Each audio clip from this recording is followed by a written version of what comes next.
Halo, apa kabar? Hari ini kita akan belajar fisika. Kita akan melihat penjelasan tentang listrik statis, khususnya tentang gaya dan medan listrik, dan kita akan belajar tentang hukum Gauss. Oke, pertama kita perlu pelajari dulu apa yang dimaksud dengan flux listrik. Flux listrik di sini adalah jumlah garis-garis medan listrik yang menembus tegak lurus suatu bidang. Sehingga kita dapatkan persamaan flux listrik sama dengan E dikali A dikalikan dengan cos theta. Dengan P di sini itu adalah flux listrik, satuannya Newton meter kuadrat per kolom, kemudian E-nya adalah medan listrik, satunya Newton per kolom, dan A-nya adalah luas tampang meter kuadrat.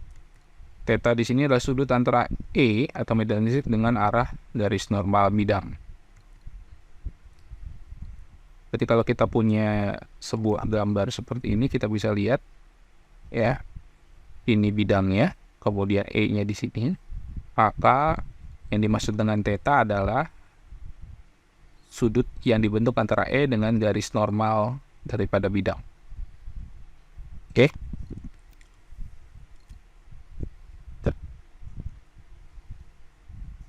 Nah, hukum Gauss menyatakan bahwa jumlah garis-garis medan listrik yang menembus tegak lurus suatu permukaan tertutup atau flux listrik sama dengan jumlah muatan listrik yang dilingkupi permukaan tertutup itu dibagi dengan permitivitas udara atau E0 ya.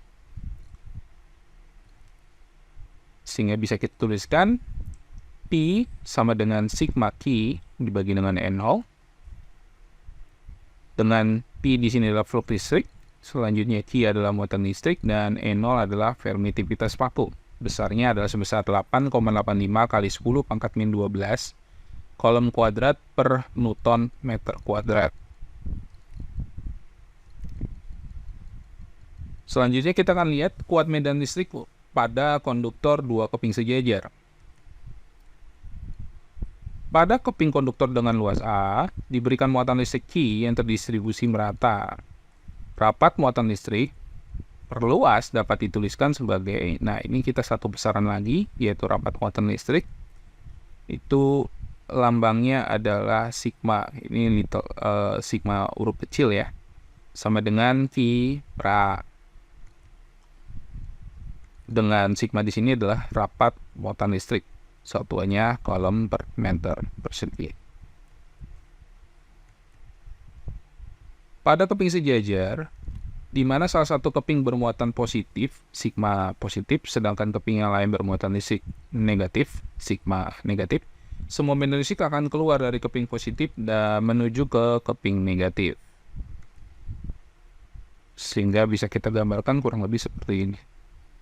Ya, jadi medan listriknya dari kiri ke kanan, dari kutub positif ke kutub negatif. Nah, kita bisa lihat di sini bahwa di luar keping tidak ada garis medan listrik, maka bisa kita tuliskan bahwa di luar keping kuat medan listriknya sama dengan 0. Atau E untuk R lebih dari D itu sama dengan 0. Nah, bagaimana untuk di dalam keping? Di dalam keping berlaku bahwa P sama dengan sigma Q dibagi dengan E0, ya, sesuai dengan hukum Gauss. Kemudian P-nya itu E A dikali cos theta ya, tapi karena ini tegak lurus maka cos theta-nya pasti 1.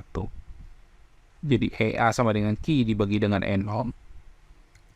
Sehingga untuk E atau kuat medan listrik di dalam keping antara 0 sampai dengan D itu kita peroleh sama dengan Q dibagi dengan E0 dikalikan dengan A. Sehingga kalau jika kita gambarkan dalam bentuk grafik, kita akan peroleh bahwa besarnya E itu adalah seragam, ya, adalah seragam sebesar Q dibagi E0A untuk di dalam keping, ya, dari posisi R-nya dari 0 sampai D, kemudian 0 untuk posisi yang ada di luar keping. Selanjutnya untuk kuat medan listrik konduktor bola berongga, kita peroleh jika diberi muatan, konduktor bola berongga ini muatannya hanya tersebar di permukaan. Bisa kita lihat di gambar berikut. ya. Jadi hanya ada di permukaan bola, konduktor bola berongga. Nah, karena hanya ada di permukaan, maka bisa kita tuliskan bahwa di dalam bola tidak ada muatan, atau E untuk R kurang daripada R, ya, R yang besar ini adalah jari-jarinya, atau E untuk posisi yang kurang daripada jari-jari bola, itu besarnya E adalah sebesar 0. Dengan R di sini adalah posisi di dalam bola. R besar adalah jari-jari bola. Pada permukaan bola dan di luar bola berlaku persamaan yang tadi ya, hukum Gauss ya. Pi sama dengan Q dibagi dengan E0. Untuk Pi-nya adalah EA, berarti ini sama dengan EA sama dengan Q dibagi dengan E0. Atau E sama dengan Q dibagi dengan E0 dibagi A. Jangan lupa bahwa A-nya ini adalah untuk bola sebesar 4pi R kuadrat. Atau kalau kita rearrange, kita atur ulang, kita peroleh E sama dengan 1/4pi E0 dikalikan dengan 1/R kuadrat. Dan jangan lupa bahwa untuk 1/4pi E0 itu sama dengan K, ya, tetapan kolom. Sehingga untuk besarnya E, untuk posisi yang lebih besar daripada jari-jari, kita peroleh sebesar K dikali I dibagi dengan R kuadrat. Jika digambarkan dalam bentuk grafik, kita akan peroleh gambar kurang lebih seperti ini, ya.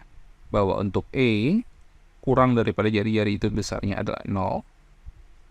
Sedangkan untuk di luar jari-jari, posisi di luar jari-jari, di luar bola, kita akan peroleh bahwa E sebesar kaki per R kuadrat dengan titik terbesarnya atau besar medan listrik terbesar adalah pada jari-jarinya, ya, di titik ini.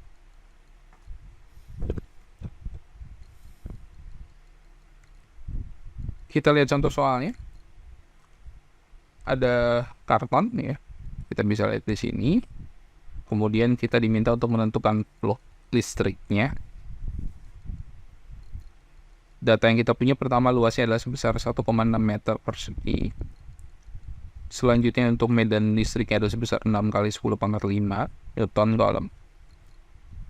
Kemudian diletakkan horizontal. Jadi kartonnya diletakkan horizontal.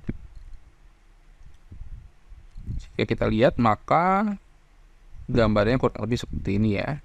Bahwa untuk kartonnya diletakkan horizontal, kemudian E-nya berarah ke utara. Ya. Nah, dari sini kita bisa lihat bahwa untuk E dengan garis normalnya besarnya tetanya adalah sebesar 90 derajat. Ya, karena diletakkan horizontal. Maka jika kita masukkan ke persamaan flow listrik, kita akan peroleh I sama dengan E A dikali dengan cos theta. E-nya adalah sebesar 6 kali 10 pangkat 5 dikali 1,6 dikali dengan cos 90. Sehingga kita peroleh bahwa untuk theta-nya adalah sebesar 0. Ya, karena cos 90 adalah 0. Selanjutnya untuk yang kedua, kita diminta untuk menentukan besar dan jenis muatan pada bola berongga. Data yang kita punya di sini adalah jari-jarinya sebesar 3,5 cm atau 3,5 kali 10 pangkat 2 meter. Kemudian besarnya medan listrik adalah sebesar 2,75 kali 10 pangkat 2 Coulomb. Kemudian di sini dikatakan menuju bola, ya, E-nya menuju bola. Kita hitung dulu muatan listriknya.